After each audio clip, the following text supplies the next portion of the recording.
Hey guys, it is time for another Top 5 Wednesday. Top 5 Wednesday is a Goodreads group created by Ginger Reads Laney and is currently hosted by Sam from Thoughts on Tomes. It is basically where you pick you have topics where you pick your top 5 of something, and of course they're obviously book related topics. If you are interested in Top 5 Wednesday, like I said, it's a Goodreads group, so I will post a link to the Goodreads group for if you want to join, or at least just do the top 5. Let's say, I mean, you don't have to join, you can just do it for fun. So this week's topic, of course, being October, is witches. So it's basically books about witches or a book with a witch in it.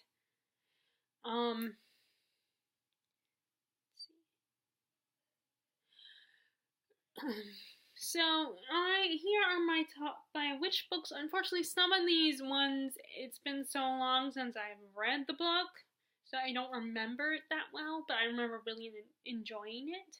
And plus, I'm familiar with other versions of the same story. So first, my first one is a series that I no longer have. I did really enjoy it. I know not a lot of people enjoy this series as it goes on. And they think, and I've heard, some of the criticisms I've heard is that the male protagonist is kind of a lot more feminine than he should be. And not that he's like portrayed as gay or anything. It's just sometimes his behaviors seem more like how the main girl would act. I disagree though. But maybe I'm dumb and I don't see it. And that series is the Caster Chronicles by Cami Garcia and Margaret Stoll. This series is about a boy, Ethan Waite. And he happens to fall in love with a girl that's kind of the town outcast, and there's rumors that she's a witch, which are actually true. She is a witch. But he starts to he's drawn to her, and he starts to like her and develop feelings for her, and they start dating. Despite all his friends and stuff, and like his ex-girlfriend, who he has an on and off again relationship, she doesn't like it, and he ends up becoming isolated too, except for his best friend Link. His best friend Link never betrays him. His best friend, just stays his best friend, despite the fact that he's dating this girl, Lena Duquesne. Unfortunately, the women in her family are cursed. Basically, on their 16th birthdays, they will be chosen for the light or the dark. And it started with Lena's ancestor, Genevieve Duquesne, who fell in love with a mortal, and so now the curse has been passed down to Lena. So she could it turns out like she's destined to be turned to be dark, to become a dark caster. And basically Lena and Ethan are trying to fight this curse and trying to prevent her from going all dark side on them. It's 4 books, and each book is about a different, the first book is about her going dark. The second book is she does some, well, actually, you know what, forget, I won't tell you, because then if you are actually interested in the series, then you probably don't that would be spoiling it for you. So, like I said, there are 4 books. Beautiful creatures, beautiful darkness, beautiful chaos, and beautiful redemption. And I personally enjoyed them. First, I liked that it was mostly from Ethan's perspective, because in a lot of YA series and novels, you get only the female characters. Well, more so a lot of the fantasy and paranormal and urban fantasy series are usually from the girl's perspective. Now, I don't read contemporary, or romance, so I don't know about those. But like I said, I do read YA fantasy, and a lot of times they are from the female's point of view, which kind of after a while gets a little annoying, because I know how girls can be. I know how we can be whiny bitches and be really annoying, and you need to be like, oh my god, 2 boys like me, what am I gonna do? Or, I'm not pretty at all, I'm so ugly, or oh my god, the weight of the world is on my shoulder. Okay, well, the weight of the world thing is understandable. But it's more annoying. I mean, I know, which is kind of ironic because I'm fine with love triangles. I just don't like it how the girl is so whiny about 2 guys liking her. I mean, I've only had one boyfriend, so those girls are very lucky that they have 2. Now, I know it's hard. I'm not saying it's not hard when you have to choose between 2 different guys and you potentially love both of them, but you do in the end love one more than the other. It's just, I get that it's kind of hard, but it's still incredibly annoying. But I like the series. I like how it was set in the South, because you don't get a lot of urban paranormal fantasy stories aren't set in the South, and living currently in the South, down South, and the fact that I have a little bit of Southern in me already, like my grandfather on my mom's side, he's from the South, so I have a little bit of Southern in me. It kind of held a special place in my heart. You know, the fact that it was about the South, and I like small town. I like stories about the quirks and eccentricities and stuff about small towns. Like, I was one of the people who really enjoyed Gilmore Girls, although I have not watched A Year in the Life yet.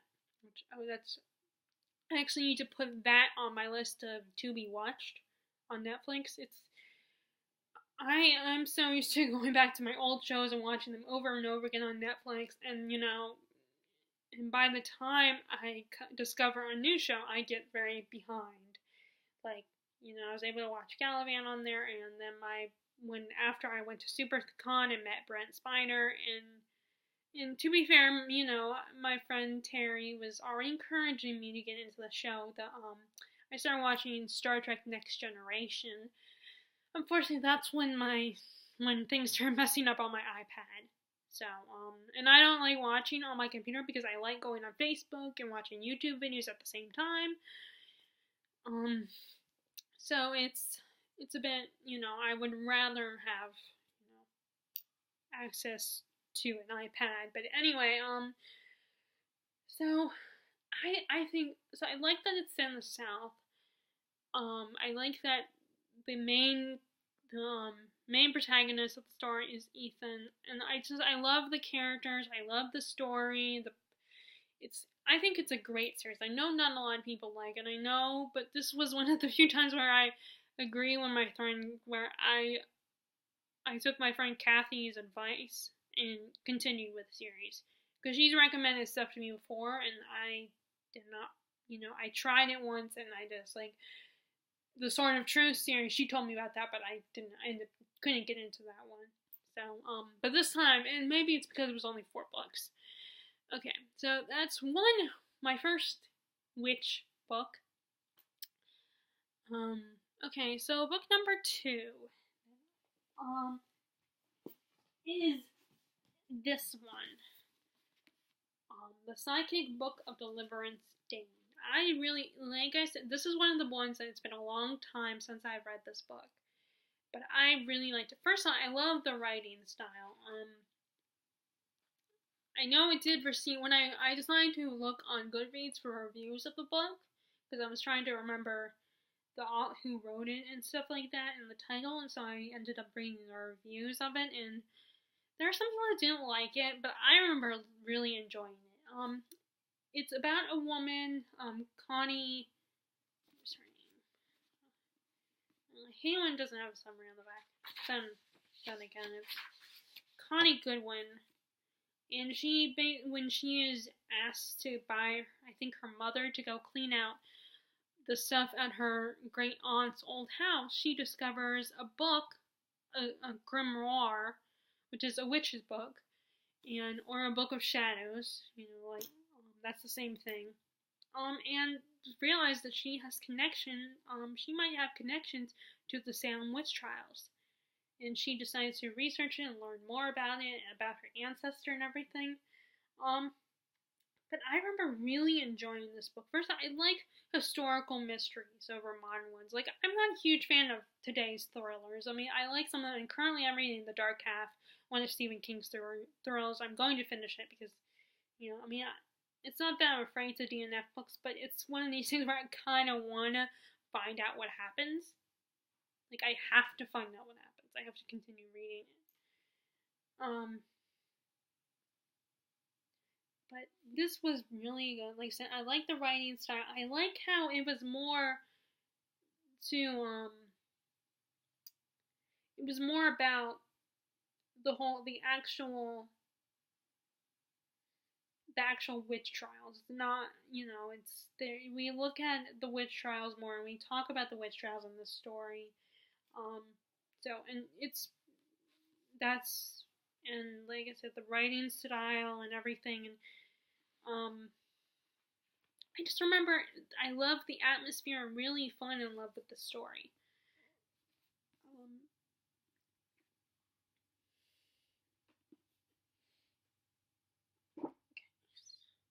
And that's book number 2 of my top 5 witch books. I mean, these are not in order, my favorites.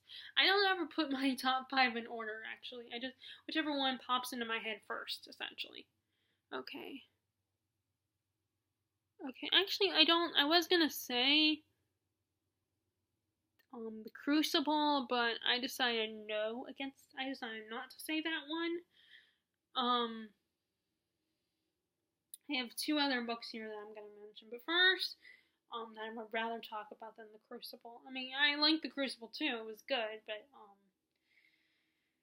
Okay, so the next one here is Sarah J. Maas introduces us to the Iron Teeth Witches. And I picked this book because I think this is where she introduces us to the witches. These witches are so awesome, and so cool. I was definitely intrigued by Manon's character. She's the main witch in this story. I like how she was like questioning how they did things. I mean, she was like told that she's heartless and everything, that the Iron Teeth witches are heartless.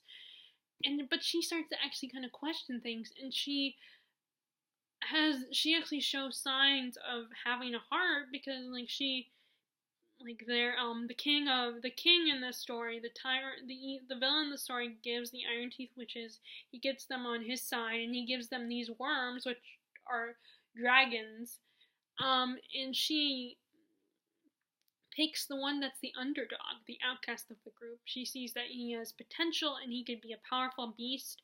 Just because he doesn't look powerful, he still has potential. And I think the witches are really cool. Well, actually, there is one, Baba Yellowlegs, I think, is introduced in Crown of Midnight, I believe. I think that's when she's introduced. She's one of the Yellowleg witches. They have different types of witches, different breeds. One of them is Yellowlegs. I can't remember the other ones. And I don't remember what Manon was, but her character really intrigued me. And I like all the history and the culture of these witches. I think this is these witches are really cool and everything, and very interesting.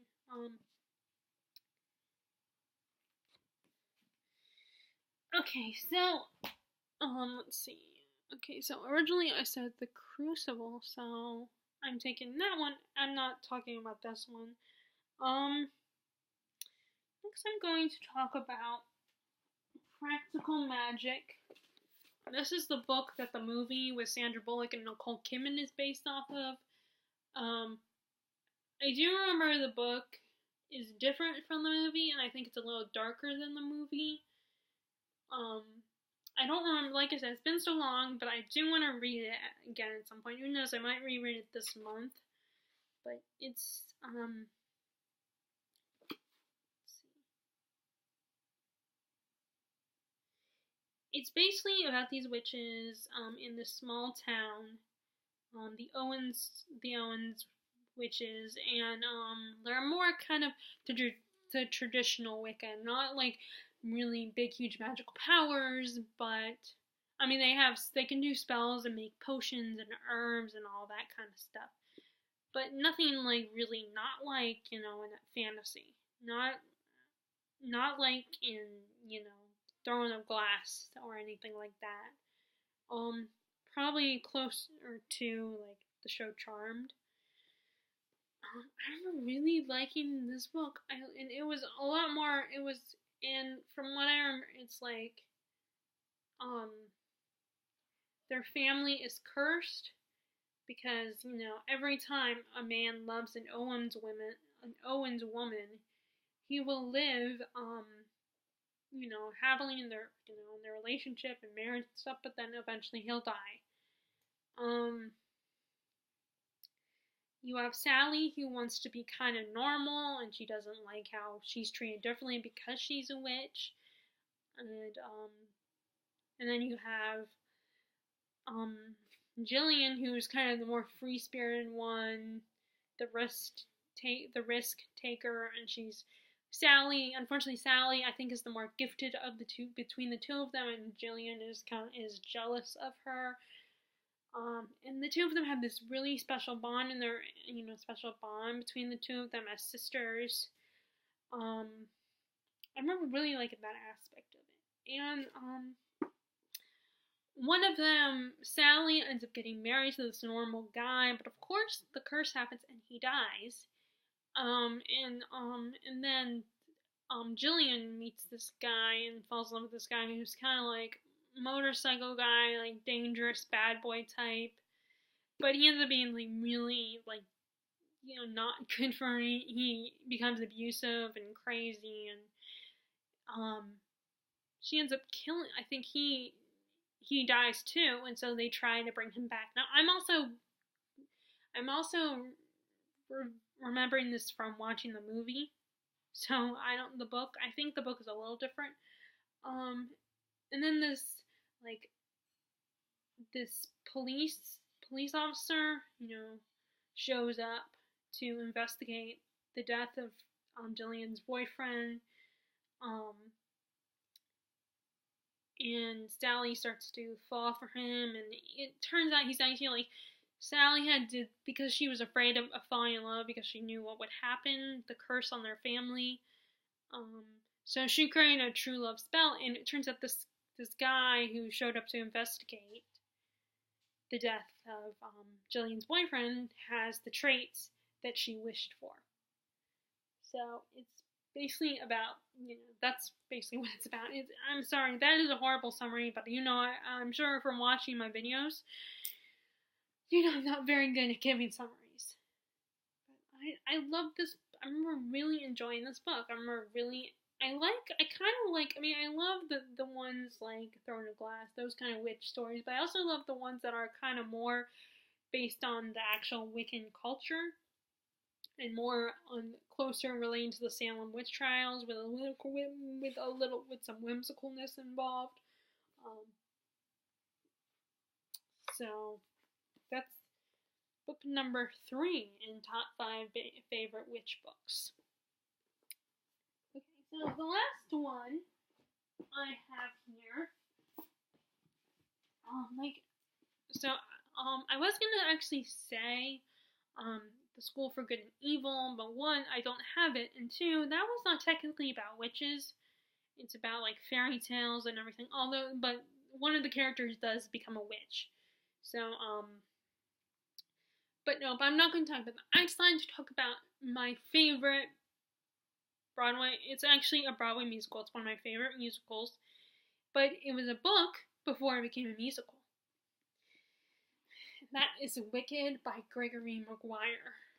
This is actually about the witches of Oz, and before they became their roles of Glinda the Good and Elphaba, and the Wicked Witch of the West, whose name is, in this story, her name is Elphaba. She has a name and everything, and so the book is a lot darker than the actual musical. But basically, this is a story, like I said, it's a story about the witches of Oz. And Elphaba and Glinda go to this magic school in Oz for to be trained and stuff. So it's kind of like Hogwarts, you know. And like Elphaba's kind of the outcast. She devotes herself to her work and everything, and Glinda's like the popular girl, and by accident these two kind of become friends without realizing it, because um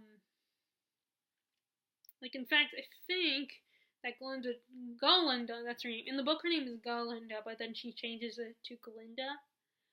But I think she changed it because one of their teachers, Dr. Dillamond, he couldn't pronounce her name, so he kept on calling her Glinda, and she kept having to correct him. But then he ends up, spoiler alert, this character ends up getting, he doesn't technically die, but I won't tell you anymore. But in honor of his death, Galinda decides to call herself Glinda.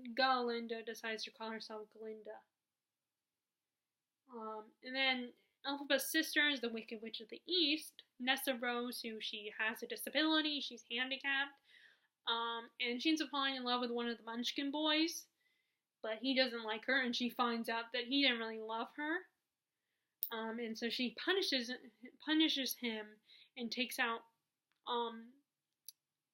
his heart, so he becomes the Tin Man, and that's when she becomes the Wicked Witch of the East. And also because she was a horrible ruler, she became the ruler of Munchkinland because they're from Munchkinland, I believe. So she becomes the Wicked Witch of the East. So, like I said, I'm recalling the play. I'm recalling all these details from the play. I mean, I'm pretty sure the basic stuff like that is in the book, but it's a lot darker, and there are a lot of differences in if I remember correctly, I think there are some differences. There are a lot of differences in the book. But like I said, it's the same basic story. Where it's the story of Glinda and Elphaba, and how they start out as not liking each other, but they were kind of thrown together as roommates at their school. And then they end up becoming friends. But of course, society wins, and they are forced to become enemies. So, but this is one of my favorites. I mean, first of all, it is a spin-off of Wizard of Oz, and Wizard of Oz has always been part of my life. It's always one of my favorite children's stories. And I really like Gregory Maguire's take on the Witches of Oz and everything.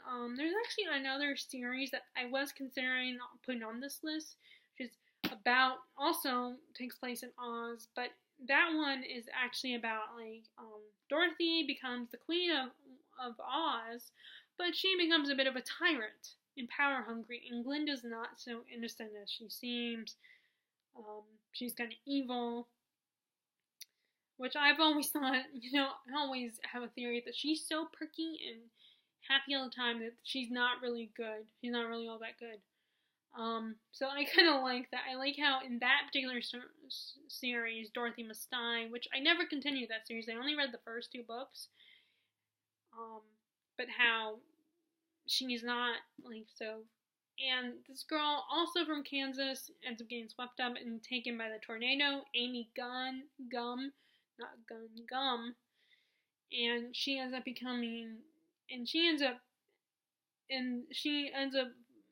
becoming caught up with the witches of Oz, the lesser known witches, and ends up helping them stop Dorothy. She becomes Dorothy, the one who is meant to assassinate Dorothy. So it's called the Dorothy Must Die series. It's really good. It's very interesting. I did like it.